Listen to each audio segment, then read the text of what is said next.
వీళ్ళే బూతులు తిడతారు.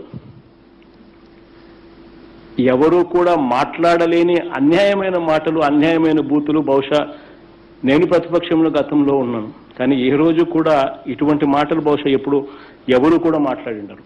అంతటి దారుణమైన బూతులు వీళ్ళే తిడతారు. ఆ బూతులు తిట్టారు అని చెప్పి ఒక కాస్ వాళ్ళు తిడతారు.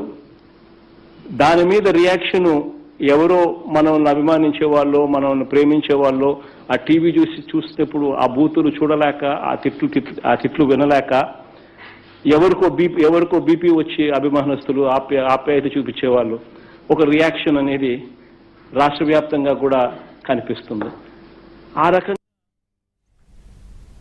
అది అంటే ఇప్పుడు ఎవరు టీవీల్లో చూడరు, ఎవరికి అభిమానస్తులు ఉండరు, ఎవరికి కోపాలు రావు, ఎవరికి బీపీలు పెరగవు.